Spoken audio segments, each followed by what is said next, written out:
आपने नोटिस किया होगा कि कुछ लोग बहुत ज़्यादा इंटेलिजेंट और कॉन्फिडेंट होते हैं, लेकिन जब आप उनसे कुछ देर के लिए कोई भी लॉजिकल बात करो तो उनकी बात अचानक से कॉन्ट्राडिक्ट हो जाती है। कहीं ऐसा तो नहीं कि हम आज तक इंटेलिजेंस का मतलब ही गलत समझते आए हैं? इंटेलिजेंट होना सिर्फ अच्छे मार्क्स लाना या फिर कॉम्प्लिकेटेड मैथमेटिक्स को सॉल्व करना ही नहीं है। अक्सर जब हम किसी की भी इंटेलिजेंस को देखते हैं तो हम उसका एक बहुत बड़ा हिस्सा छोड़ देते हैं, वो है उसकी रीजनिंग एबिलिटी।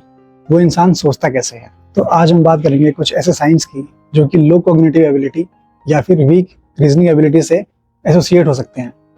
लेकिन मैं एक बात पहले क्लियर कर देता हूँ कि इन साइंस में से एक या दो साइंस का होने का मतलब ये नहीं कि किसी व्यक्ति का आईक्यू लो है। सबसे पहला साइन है हर चीज को ब्लैक एंड व्हाइट समझना।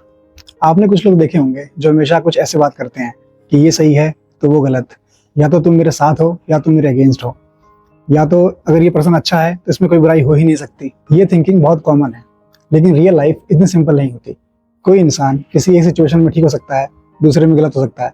उसका कोई आइडिया किसी एक सिचुएशन में सही हो सकता है या किसी और में गलत हो सकता है। कॉम्प्लेक्स सिचुएशन को समझने के लिए हमें हमेशा से मल्टीपल पॉसिबिलिटीज को होल्ड करना पड़ता है, और ये चीज एक अच्छी रीजनिंग का एक इम्पॉर्टेंट हिस्सा है।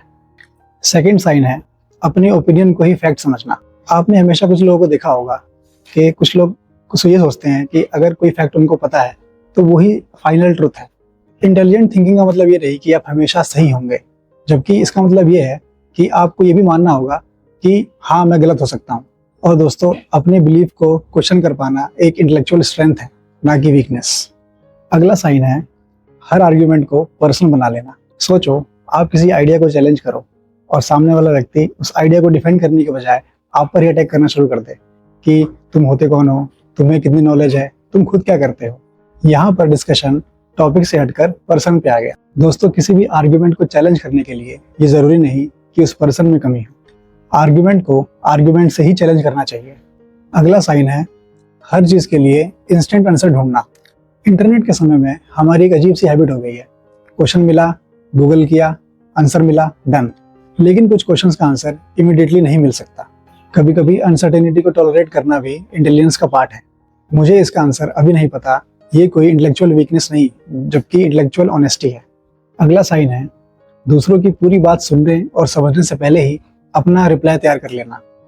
कोई आपसे कुछ कह रहा है और आप उसको सुनने की बजाय अंदर ही अंदर अपना जवाब प्रिपेयर कर रहे हो।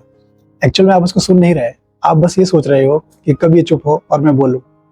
दोस्तों, इंटेलिजेंट कन्वर्सेशन का मतलब सिर्फ अच्छा बोलना नहीं, अच्छी तरह से सुनना और समझना भी होता है।